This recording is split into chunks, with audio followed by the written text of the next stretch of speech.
Hello, foolish mortals. Come take a peek. It's skincare with a scare, both eerie and sleek. I'll read haunting stories, and my skin will shriek, glowing and chilling, week after week. Hi friends, my name is Kayleigh Long, and welcome to Skincare with a Scare, my series where I do skincare. Yep, and I read scary stories off the internet. So if skincare and scares are your thing, then you've come to the right place. Again, as I've said before, my name is Kayleigh Long, and I'm all about the spooky, the funny, and the weird. And I'm also doing skincare. Okay, now that I've done an intro, let's just get into it. Do I look like I've been crying? Maybe not, hopefully not. I actually just finished watching Golden Girls. Like, I finished the whole series, and the last episode was really beautiful. Oh my gosh! I'm not gonna cry again. Let's take off my makeup. No, it was a really good story. I mean, Golden Girls is a classic, but to finish it, I was like, ah! I really could cry again. Say goodbye to my makeup. No, it was really beautiful. Now I don't know what to do with myself. What show should I watch next? I kind of like shows that are really feel good or really like not set in reality. Like, my favorite show I think of all time is Vampire Diaries. Let me check out my makeup. Oh, love Bridgerton. So good. Yeah, give me a new show to watch because I'm going home for Christmas and I need stuff to watch. Also, don't know if you noticed, I'm a woman of my word. Look at my tree. She's little, but you know, she's cute. She gets the job done. Obviously, my tree does not stay there because that's right in front of my door. It's just there to be in the video because I said in my last Skincare with a Scare, I was gonna put my tree up. And I did. Okay, so what are we reading today? Yeah, let me talk about that. We are reading from the Reddit thread, have you ever experienced any paranormal activity? Now, I'm assuming this means like at home, at work, in a hotel, really anywhere. I've done some in the past that are like strictly at home. Have I? Actually, I don't even know. It's hard to keep track. Yeah, we are reading from the Reddit thread, have you ever experienced any paranormal activity? I'm gonna stop yapping, wash my face, and then we're gonna get right into the first story. Also, if you like this video, you should like it. Also, if you like skincare and scares, consider subscribing. Okay. Ew, let's get into this. Got a little water on my shirt. I'm not perfect. Okay, our first story is written by Bilba Papa. It's probably like Bilba Papa. Wait.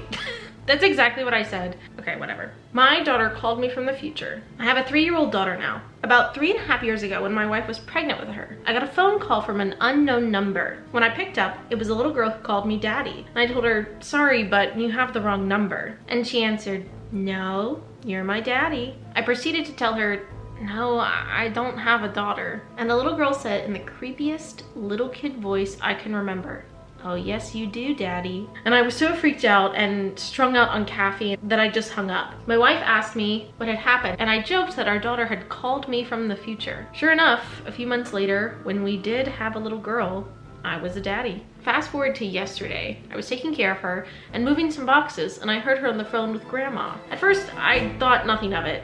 But I realized she must have used the auto dial herself, and I was impressed. And then I realized I needed to ask some questions and put the phone out of reach to prevent unwanted 911 phone calls. When they were done talking, I asked her, who else did she call? And she just said, Grandma, and you? I'm 100% sure she didn't phone me yesterday, and even so, she maintains it and said we talked. I checked the call log, and it has dozens of numbers on auto dial that she tried, and our home phone number is in them. So while I'm sure it's just a coincidence, it's a bit spooky. I've heard things like this before, like when people's loved ones pass away, they get a phone call from beyond the grave. I'm sure he very well could have gotten a phone call from the future. I mean, look, is it a stretch? Yes, but I mean, it all checks out. And she said she talked to him. Actually, so he said when they were done talking, I asked her who else she called, and she said Grandma and you. So maybe she did call her father, but did she speak with him? I don't know. I don't know. Interesting. Very interesting. Steph Witt, right? My older sister had a ghost that followed her around for years. I lived with her once for about 3 months, and so much weird stuff happened in that time. All my sister would say to me when I mentioned it was that her ghost didn't like me being there. Things like going to bed with everything locked up and switched off, and waking up in the morning with the back door open, lights on, and the kettle switched on. One night, my sister and I were getting ready to go out, and I asked if I could borrow her liquid foundation. I used it and put it back where she kept her makeup. 10 minutes later, she's asking me for it, and it was nowhere to be seen. She accused me of taking it and made me buy her a new one, and refused to listen to my side of the story. About a year or so later, when she was packing to move to a new house, she found the makeup in a shoebox with some old letters. The shoebox was in a zipped up suitcase that was underneath her bed. But probably the most scared I ever felt was one afternoon when I was the only one in the house, which never happened as 4 other people lived there. I'd arrived home from work and headed straight to the bathroom. All the doors and windows were closed. I was standing in the bathroom and started squeezing at a pimple on my chin when a female voice in the hall said, "Stop picking your zits." It was loud enough and sounded real enough that at the time I thought it was my sister. So I laughed and told her to F off and asked what she was doing for dinner. No answer. I stuck my head out into the hall. No one there. I searched the house top to bottom and there was no one home. I sat out on the front porch until someone got home because I didn't want to be in there alone. Threads like this make me wish my sister was on Reddit, because gosh, she has some effed up stories. I think hearing a speaking voice is absolutely insane. Insane. Spooky. And the fact that like her sister has this ghost attached to her, I wonder if she's ever sought out help to try and get it unattached, because I couldn't live my life. I couldn't just agree to that. No. Okay, I feel like this has been on long enough. I'm gonna wash my face and then do I have a treat for you. Okay. Look at this face mask. It's Santa. I'm so pumped. It looks like it's gonna be Santa's face. God, I don't wanna rip it. This is so funny. Oh, Santa. Santa, tell me if you're really there. The man if you will be here next year. Santa, tell me. Oh gosh, this is gonna be crazy. Oh. I don't know if I look like Santa. I feel like I look like a clown. I look like a clown. Oh, I mean, I look like a clown. What the heck? You know, the beard, the hat, and the cherry nose. Is that what he has? Or is that Frosty? Who knows? No, cherry, what? Frosty has a carrot nose. Okay, I'm Santa. Ho, ho, ho. No, I'm kidding. I'm kidding. All right, let me read my next story. This is kind of freaking scary.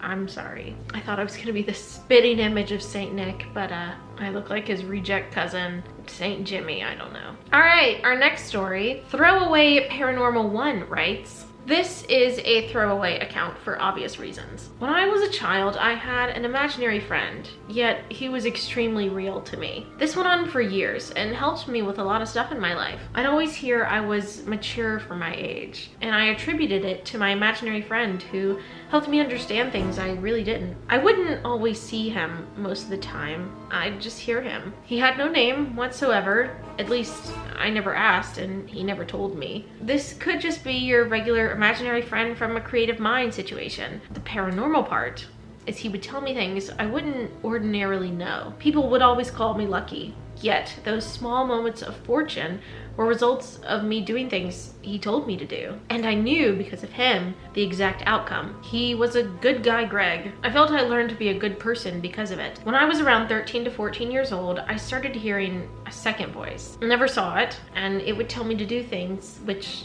weren't so nice. Voice 1 and voice 2 started arguing. I remember it clearly. One day in my bed, I couldn't stand the fighting anymore. It was like people shouting, and I said, "Enough! I don't want to hear either of you ever again. Leave me to my own decisions." And that was it. I never heard from either anymore. FYI, I'm a perfectly normal adult, no mental or health issues, successful education, career, and relationship. So underneath that post, there's a little comment where Scorpion Wins 23 wrote, "Can you recall any specific events where your friend would help you? FYI, I believe in you. I'm just curious to see what you remember." Throwaway Paranormal 1 responded with, "This went on for years, but I remember 2 times like they were yesterday. These are very vivid in my mind because they were so different. 1, I was around 6 or 7 years old. One day my parents were fighting a lot. money issues, I think. When I went to sleep, I was really upset with the situation. As I'm laying in bed crying a lot, I had the impression the adult life sucked, with responsibilities and disappointments, and I'm thinking things like, I don't want to be an adult. I don't want my life to feel like this. I don't want to grow up. He appeared to me and went on to explain a lot of things. I remember him saying, growing up wasn't bad. It was just different and necessary, as any other part of life, that I'd have to learn to deal with the disappointments, since they were necessary points in life to learn and grow. As we were talking, my mom enters the room. She asks me if I'm okay and who I'm talking to. I just reply with, it's no one, Mom. I'm fine. Good night. We went on talking the entire night.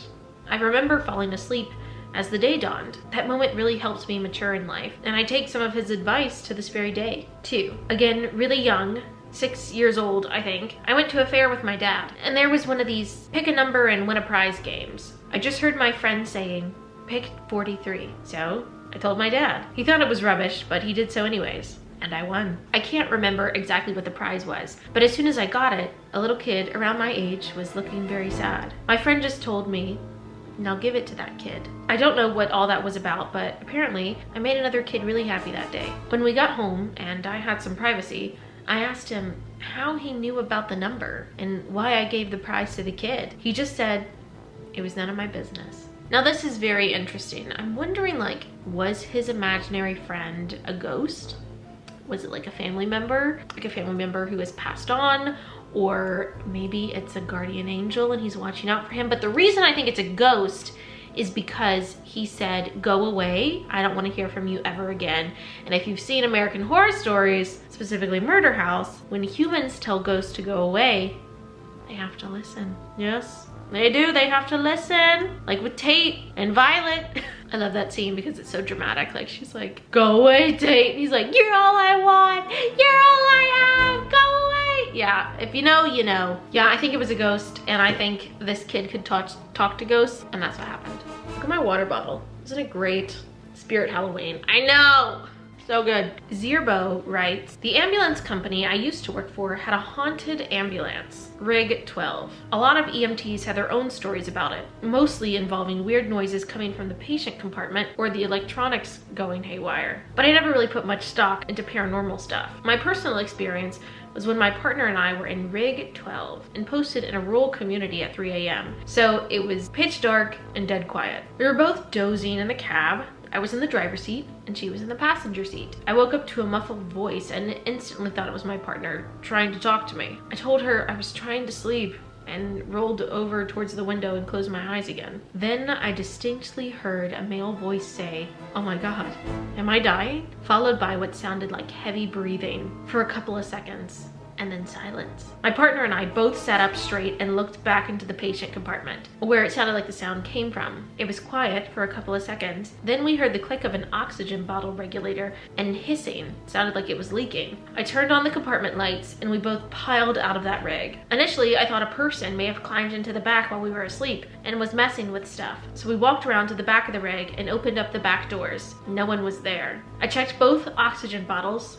Neither were open. Needless to say, we kept the lights on in the rig and didn't sleep much after that. I don't know if I believe in hauntings, but I guess it would make sense for an ambulance to be haunted. Rig 12 has been in service with various agencies for decades and has probably seen its fair share of patients die in the back. I rode in it a couple of shifts after that. Nothing else strange happened after that I can recall. Again, a voice. I don't like a voice. That's spook. Like, I don't know what death is like because I've never died and I don't want to for a long time. But that's really sad. But I'm sure that guy is right. Ambulances are probably haunted.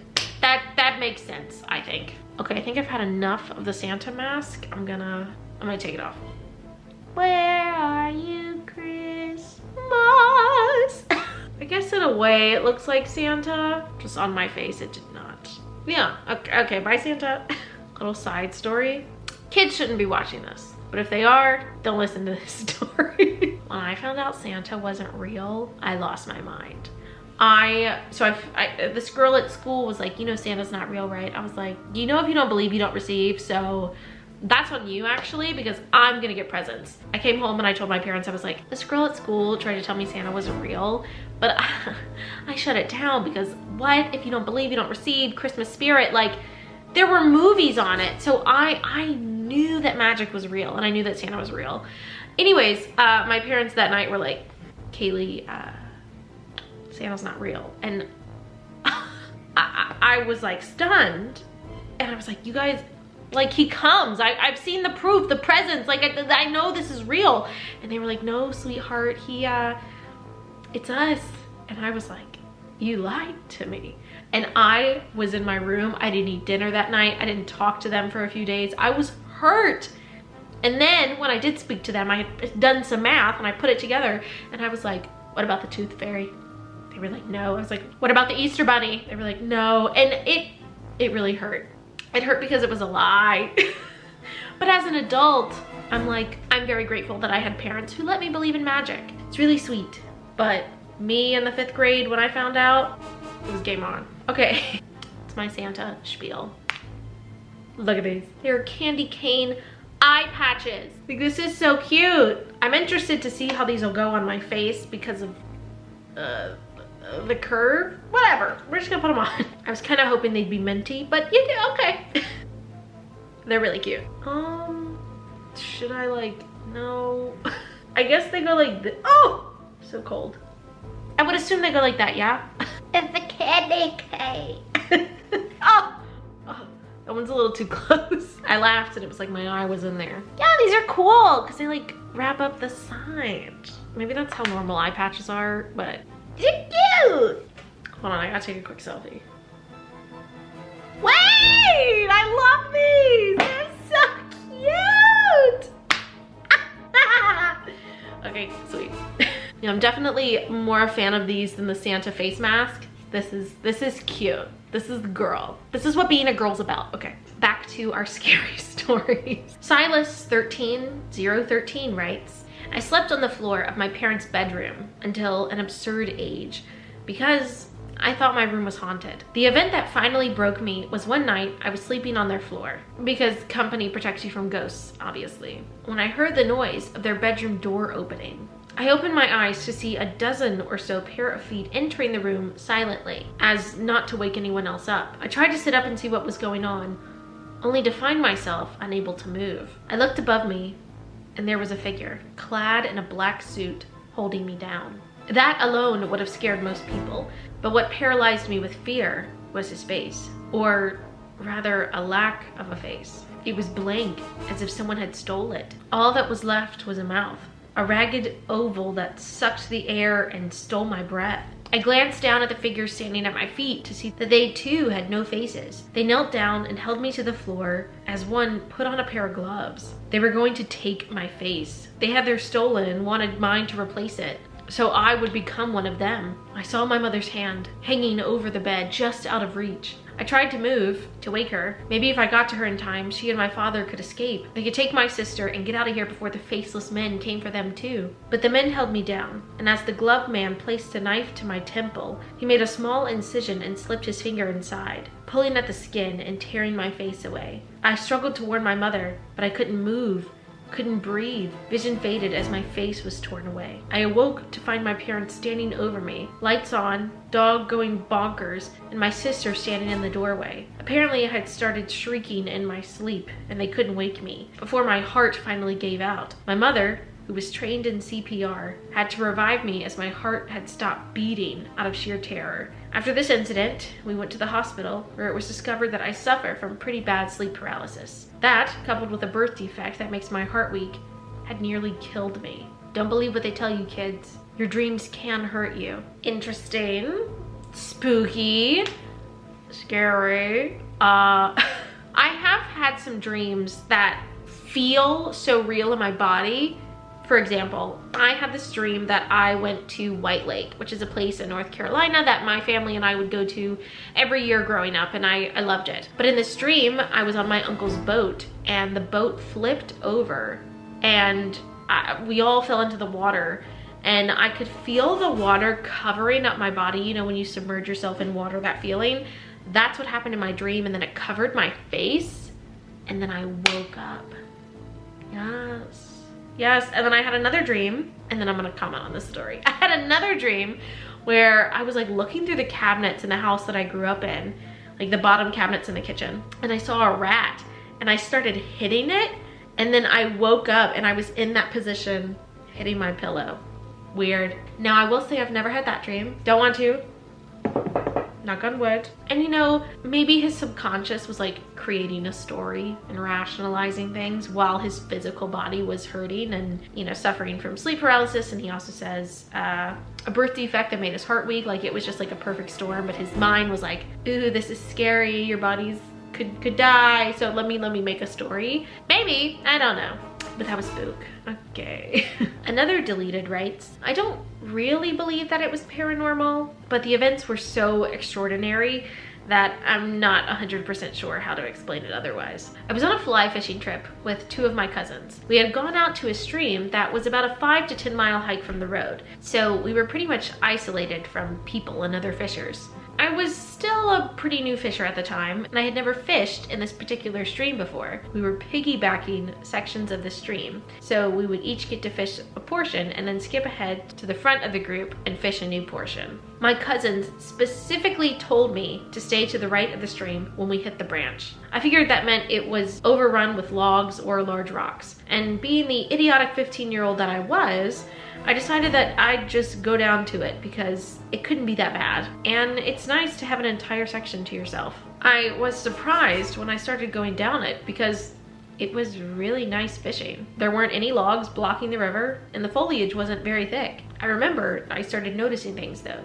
specifically that there was an absolute silence over this part of the forest. It didn't really strike me as bizarre at the time, but things kept on getting weirder the further I went down. I noticed that someone had recently macheted through a thick section of the trees. When I went up to get a better look at it, I realized that there was no way the damage was from a machete. It was easily 10 feet in height and took a bizarre path through one side of the stream to the other, like something had stumbled through. I remember being marginally creeped out at that point, and I decided to turn around and head back. When I was nearing the halfway or so point on my way back, I saw a sign that had been stuck onto a tree that said, "You're dead."